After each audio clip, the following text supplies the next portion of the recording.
پاکستان میں اس وقت شام کے 7، بھارت میں 7:30 اور یہاں ہمارے اسٹوڈیوز کی گھڑیوں میں صبح کے 10 بج رہے ہیں۔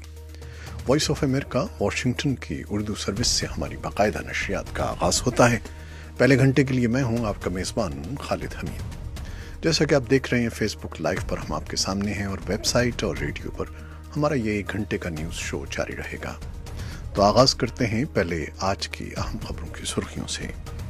بلوچستان میں سیکیورٹی فورسز کے ساتھ مسلح جھڑپوں میں 2 سیکیورٹی اہلکار اور 4 دہشت گرد ہلاک کر دیے گئے ہیں۔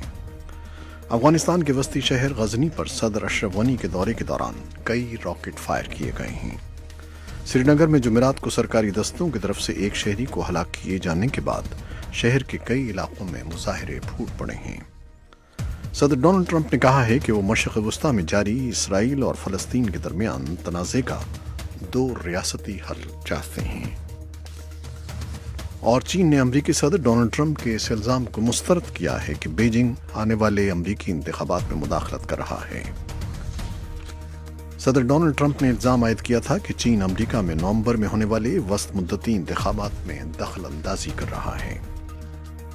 اور صدر ڈونلڈ ٹرمپ کا کہنا ہے کہ ایران اگر نئی اقتصادی پابندیوں سے بچنا چاہتا ہے تو اسے واپس آنا چاہیے اور بات کرنی چاہیے۔ امریکی سپریم کورٹ کے لیے نامزد جج بریٹ کیوینہ کی جمعرات کے روز سینٹ کمیٹی میں سماعت کے پیش نظر صدر ڈونلڈ ٹرمپ اور ڈپٹی اٹارنی جنرل راڈ رائنسٹائن کے درمیان ملاقات کو فی الحال روک دیا گیا ہے۔ اور سپریم کورٹ کے لیے نامزد جج بریٹ کیوینہ اور ان کے جنسی حملے کا الزام لگانے والی خاتون آج سینٹ کی سماعت میں پیش ہوں گی۔ یہ تھیں شہ سرخیاں، تفصیل چند لمحے کے بعد۔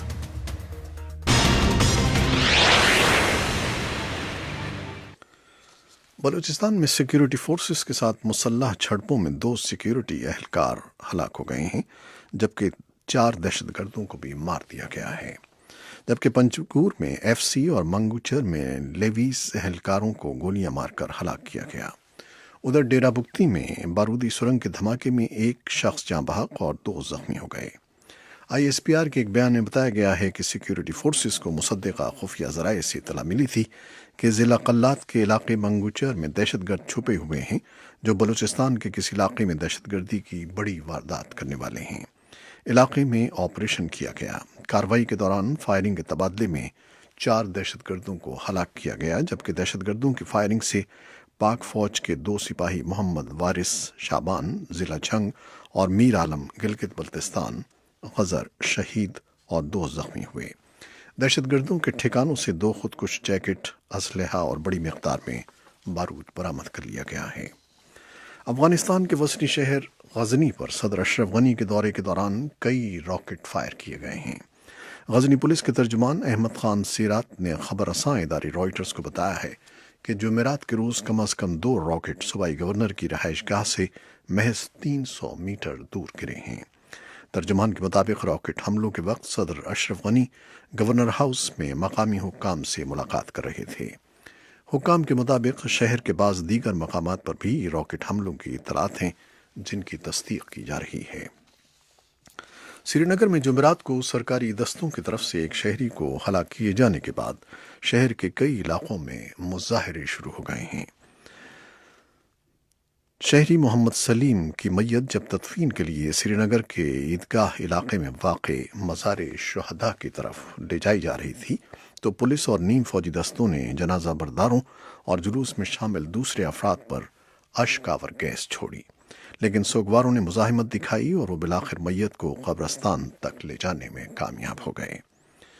شہری کی تدفین کے بعد مظاہروں کا دائرہ سری نگر کے چند دوسرے علاقوں تک پھیل گیا ہے، اور ان مظاہروں کے دوران مشتعل نوجوانوں اور حفاظتی دستوں کے درمیان جھڑپیں بھی ہوئی ہیں جو آخری اطلاعات آنے تک جاری تھیں۔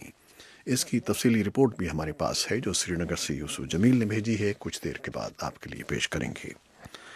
صدر ڈونلڈ ٹرمپ نے کہا ہے کہ وہ مشرق وسطی میں جاری اسرائیل اور فلسطین کے درمیان تنازع کا 2 ریاستی حل چاہتے ہیں۔ بدھ کو نیو یارک میں اسرائیل کے وزیر اعظم بنیامن نیتن یاہو کے ساتھ ملاقات میں صدر ٹرمپ نے اعلان کیا کہ ان کی حکومت مشرق وسطی میں قیام امن سے متعلق اپنے منصوبے کا 2 سے 3 ماہ میں اعلان کرے گی۔ اقوام متحدہ کی جنرل اسمبلی کے سربراہی اجلاس سے علیحدہ ہونے والی ملاقات میں امریکی صدر کا کہنا تھا کہ وہ دو ریاستی حل کو پسند کرتے ہیں اور سمجھتے ہیں کہ اس مسئلے کا یہی بہترین حل ہے۔ اقتدار میں آنے کے بعد سے صدر ٹرمپ کا دو ریاستی حل کی حمایت میں یہ پہلا باضابطہ بیان ہے جسے تجزیہ کار خاصی اہمیت دے رہے ہیں۔ چین نے امریکی صدر ڈونلڈ ٹرمپ کے اس الزام کو مسترد کیا ہے کہ بیجنگ آنے والے امریکی انتخابات میں مداخلت کر رہا ہے۔ چینی میڈیا میں کچھ نے اسے پاگل پن اور کچھ نے اسے انتخابی مہم کی حکمت عملی قرار دیا ہے۔ چین کے وزیر خارجہ وانگ یو نے فوری جواب دیتے ہوئے صدر ٹرمپ کے الزامات کی تردید کی اور کہا کہ چین کسی بھی ملک کے اندرونی معاملات میں مداخلت نہیں کرتا۔ اس سے پہلے صدر ڈونلڈ ٹرمپ نے الزام عائد کیا تھا کہ چین امریکہ میں نومبر میں ہونے والے وسط مدتی انتخابات میں دخل اندازی کر رہا ہے۔ بدھ کو نیو یارک میں اقوام متحدہ کی سلامتی کونسل میں جوہری ہتھیاروں کے عدم پھیلاؤ سے متعلق اجلاس سے خطاب کے دوران صدر ٹرمپ نے دعویٰ کیا کہ چین ان کی تجارتی پالیسی کا مخالف ہے اور اسی لیے چاہتا ہے کہ وہ کانگریس کے آئندہ انتخابات ہار جائیں۔ امریکہ کے صدر ڈونلڈ ٹرمپ نے یہ کہا ہے کہ ایران اگر نئی اقتصادی پابندیوں سے بچنا چاہتا ہے تو اسے واپس آنا چاہیے اور بات کرنی چاہیے۔ بدھ کے روز نیو یارک میں اخباری نمائندوں سے باتیں کرتے ہوئے صدر نے اس جوہری معاہدے سے علیحدگی کے امریکی فیصلے کا دفاع کیا جو سن 2015 میں ایران اور 6 عالمی طاقتوں کے درمیان طے پایا تھا۔